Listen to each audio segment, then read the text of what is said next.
d'être là. Alors, on parle du match contre Sherbrooke dimanche 13h. Je laisse Glenn vous en parler. Merci. C'est sûr, Sherbrooke? Oui. Bonjour toujours. Bonjour tout le monde, bienvenue au point de presse. Je pense que c'est un match, quand même, un match de retour contre Sherbrooke qui est quand même assez intéressant. Je pense qu'on a joué un match quand même assez physique à Sherbrooke. C'est aussi terminé pour nous. On a eu quand même un bon voyage dans les Maritimes. Ce qu'on a revenu un peu pas d'acquis physiquement. Sherbrooke a eu quand même du succès contre Mount Allison qu'on anticipait, mais je pense que ça leur a donné une certaine confiance, puis une certaine air d'aller, puis un peu de, comme je disais, confiance pour venir se présenter ici à Laval. Donc on a tiré un bon match. Je pense que c'était une équipe qui offensivement, je pense qu'on va avoir plus une identité par la passe. On voit qu'il y a deux très bons carrières de 5e année, ainsi que deux bons receveurs qui se démarquent beaucoup, donc Poirier, Campo, Charbonneau, je crois, sont de Simon Campo, Charbonneau. Deux gars qui ont des très bons statistiques et qui commencent à avoir une bonne complicité avec les carrières, Jean-Philippe Chouari. Donc c'est une équipe qui est quand même offensivement qui est sur une bonne lancée, une bonne évolution de leur part. Défensivement, c'est une défensive qui est très tenace, qui joue beaucoup d'énergie, beaucoup d'enthousiasme, beaucoup de poursuites. Donc pour nous, c'est important de garder notre calme et d'être patient offensivement et les choses vont se développer dans le match. On est quand même assez satisfait de notre prestance à Sherbrooke. On a des choses à améliorer. Je pense qu'on a corrigé des choses. On a progressé évidemment nous aussi avec notre match à Sherbrooke et dans les Maritimes. Donc on s'attend à un bon duel contre Sherbrooke. Je pense que les équipes ont quand même deux bons batteurs. Christopher Milo il a fait du très bon travail autant à St. Mary's qu'à Sherbrooke. Donc on pense avoir une belle opportunité de ce côté-là. Et on ne peut pas changer des touchés pour des placements, mais en général, la position de terrain que Christopher nous donne de Stacy est quand même très positif. Les bodies sont là, il faut avoir une meilleure couverture, une chose qu'on a travaillé cette semaine beaucoup. Et on va continuer à travailler d'ici samedi. Donc, je pense qu'on a gagné beaucoup de terrain sur les unités spéciales. Et il faut s'agir de. Parce que la guerre des batteurs, on devrait gagner ça. Il faut juste gagner les couvertures de bottées maintenant. Donc, c'est un peu. En résumé, ils ont quand même des bons joueurs, je dis, offensivement, défensivement. Il y a Philippe Fonseca qui est quand même un joueur dominant. Je pense que c'est à l'image de sa carrière. Quand il jouait au Montmorency, c'était un gars qui a tout le temps 10 à 15 plaqués par match. Il semble faire la même chose à Sherbrooke avec au moins une dizaine de plaqués par match. Donc c'est leur joueur en défensive. Kevin Ringenval aussi, je pense qu'il est quand même assez solide aussi. Donc c'est deux secondaires qui sont très productifs pour eux. Donc pour eux, c'était important de contrer ces joueurs-là dans la défensive. Donc si vous avez des questions sur quoi que ce soit, ça me fait plaisir d'adresser vos questions. Dans un deuxième match contre la même équipe en 3 semaines, ça avantage qui? Je ne sais pas si c'est davantage. Je pense qu'on a le même nombre de films. Je pense que de jouer à la maison, c'est un avantage pour nous. Je pense que les équipes vont se connaître un petit peu mieux. Je pense que ça intensifie la rivalité. Donc, je ne pense pas qu'il y ait personne qui peut avoir vraiment d'avantage comme tel dans ce sens-là. Ça peut amener du jeu plus rude sur la ligne, par exemple? Moi, je pense que oui. Je pense que peu importe les deux équipes, soit deux, je pense que c'est la seule ligue de football que moi je connais que les équipes se rencontrent 2 fois dans la même année, sauf si dans un bowl game ou quoi que ce soit. Ou dans la NFL, mais dans le football universitaire, c'est rare que tu vois ça. Dans la NFL, tu vois aussi que ça fait des matchs assez un peu plus intenses, en effet. Et au football universitaire, c'est rare qu'on voit ça. Il faut parler des quarts. Bruno est-il en bonne shape?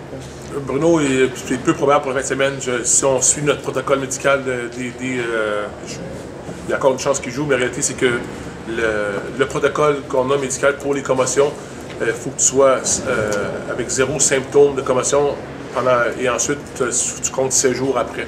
Donc, nous, la dernière fois, j'ai vu les nouvelles de Bruno qui était mardi. Et il y avait encore des maux de tête, donc physiquement, je ne pense pas qu'il va pouvoir jouer en fin de semaine. Est-ce qu'il va être en uniforme? Moi, s'il ne peut pas jouer, c'est à cause qu'il n'est pas en santé, on va le mettre en uniforme. On va voir aujourd'hui, mais ça me surprendrait beaucoup qu'on prenne le risque de le mettre en uniforme. Écoute, si tu le mets en uniforme, tu perds un poste sur ton roster. Et en plus, il a tout le temps la tentation de jouer un gars qui n'est pas prêt à jouer. Moi, je ne veux pas prendre cette chance-là. Puis, écoute, on a 2 carrières de qualité. On leur demande tout le temps de se préparer comme s'ils seraient des partants. Donc, c'est une belle opportunité. Je suis excité pour Tristan d'avoir l'opportunité. Je suis un gars qui serait partant dans beaucoup d'équipes au Canada. Il y a une opportunité tôt dans la saison. Peut-être les circonstances ne sont pas idéales pour lui et pour Bruno. La réalité, on a le luxe d'avoir 2 très bons carrières ça ne change rien d'être dans leur préparation. Moi, je veux tant que ces gars-là se préparent comme s'ils seraient des partants. À cause qu'on ne sait jamais ce qui peut arriver comme vous êtes arrivé en fin de semaine. Donc, Olivier Turcotte va être en uniforme. Oui, avec les autres. Glenn, ça va être très émotif contre Sherbrooke. On sait qu'il y a une rivalité entre les deux. Contre Sainte-Marie, ça s'est terminé où il y a eu des gestes. Il y a des choses qui se sont passées que tu n'as pas beaucoup aimé. Non, c'est parce que moi, je suis plus. On essaie d'avoir une relation avec les Maritimes, avoir des matchs interconférences. On a une position maintenant, le Québec, on n'a pas vraiment besoin de ces matchs-là. Souvent, les matchs ne sont pas nécessairement significatifs au niveau, ils ne sont pas nécessairement compétitifs, ça coûte beaucoup d'argent d'aller là-bas. Puis se faire des affronts comme ça, autant qu'avant le match avec les gars des Cornemuses, que les blessures. Les blessures, comme je disais, j'ai averti les arbitres, j'avais vu des choses sur film que nous, ça ne passerait jamais dans notre conférence. Il faut comprendre que c'est pas, comme je disais à l'arbitre, c'est pas ton 15 verges, ton 5 verges. On parle de chevilles, de genoux. Puis ça, c'est pas. Puis contrairement à d'autres écoles, nos joueurs se lèvent le matin pour aller à leur cours, puis ils ont besoin de. C'est des gars qui ont besoin de tous leurs membres. Puis pour moi, jouer au football, oui, c'est un match qui quand même, c'est un jeu qui est très physique, puis qui est à risque. On n'a pas besoin de ces cheap shots-là, excuse-moi l'expression, mais pour jouer au football, surtout, puis encore une fois, c'est pas une question d'avantage. L'arbitre, je l'ai calé. 15 verges, ça ne remplace pas une cheville ou un genou, ou un mouchoir. Là. Pour moi, je trouve ça très, très, très déplorable. Tu déplores-tu un peu ce qui s'est passé du côté du coaching staff? Parce que toi, tu es le genre que si tu vois tes joueurs faire ça, tu vas réagir. Ben, moi, je l'ai parlé au coach. Il y a un dicton en anglais qui dit que c'est « You're either coaching it or you're letting it happen ». Donc, si c'est quelque chose que tu coaches, ben là, c'est une chose, mais on ne coach pas ça ici. Puis si on voit des choses comme ça qui sont déplorables, on va retirer nos joueurs du match. Chose qui n'arrive pas dans les Maritimes. J'ai essayé de m'en occuper. J'ai mon opinion là-dessus. J'ai essayé de mon équipe à gérer. J'ai pas besoin de gérer celle-là de St. Mary's. Mais je trouve ça déplorable que c'est du football universitaire. C'est je trouve des futurs professionnels, peut-être pas nécessairement au football, mais de carrière, puis faire des choses comme ça n'a pas sa place. Est-ce qu'il y a d'autres blessés? Est-ce qu'il y a d'autres contre-coups de ce match-là? Marc-Antoine Boulin-Cloutier est incertain pour le match. Ça, c'est une grosse. Vincent Deloge est aussi. Là, c'est une épaule. Lui, il ne jouera pas. C'est certain, peut-être encore une couple d'autres semaines. En général, c'est vraiment les seuls gars qui s'en sortent des blessures. Avec Tristan, ça change-tu le livre de jeu le même? On n'enlève pas de. Pas nécessairement. Ce qu'on va probablement faire, c'est qu'il va y avoir une liste de jeux que lui, encore une fois, on fait tout en fait ça. Le style de jeu reste pareil, les répétitions sont pareilles pour les deux, mais comme chaque carrière ont leur propre liste de jeux que eux aiment, donc c'est un peu comme leur wish list, on dit que toi tu es à l'aise avec tel jeu, donc il va y avoir peut-être que le wish list va être un peu différent, parce qu'ils ont des jeux qu'eux aiment plus que l'autre, mais en général, ça ne change pas rien pour nous. On ne courra pas plus le ballon, quoi que ce soit, ou on ne passera pas plus profond que d'habitude. On va garder notre système. C'est la beauté d'avoir deux carrières qui sont bien préparées et qui sont bien formées. Une bonne chose qu'il y ait eu de l'action jusqu'à présent aussi. Il a joué. Oui, c'est ça, en effet. Il a joué un demi-match la semaine passée, presque. Puis on a essayé de faire jouer un peu contre McGill. Il n'a pas joué par contre à Sherbrooke. Je pense que c'est un gars qui est quand même assez confiant en ses moyens. Tu as tout le temps la pression d'embarquer quand tu es réserviste. Quand tu embarques, souvent, si ce n'est pas une situation d'urgence, il n'y a pas de nervosité. On va voir comment il va gérer ça. Mais je pense que c'est un gars qui a beaucoup de vécu, à jouer dans les grosses games, notamment les bottes d'or. Donc, c'est ça que moi j'aimais beaucoup de Bruno. J'avais eu l'opportunité de coacher Bruno dans les championnats mondiaux, parce qu'il y avait vraiment un sang-froid. Tristan, je pense que.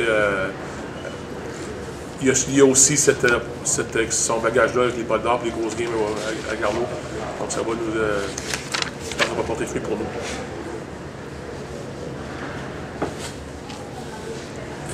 Penses-tu qu'ils vont. Chabot va essayer de mettre la pression un peu plus ou vont le tester en partant? La pression, pas de problème. Moi, je pense que c'est comme une bonne ligne offensive. On peut gérer ça. On peut gérer ça par nos sélections de jeu aussi. Puis souvent, quand tu blitzes, ceux qui étaient au match contre Sherbrooke la dernière fois, leur tertiaire n'était pas nécessairement à point. Donc, si tu blitzes, tu es à risque pour te faire des gros jeux. Comme souvent, on dit the blitz is your friend. C'est un couteau deux tranchants. Si tu veux nous blitzer, ben, tu peux payer le prix toi aussi. C'est certain qu'on va peut-être préparer ce qu'on appelle une blitz review un petit peu plus intense cette semaine.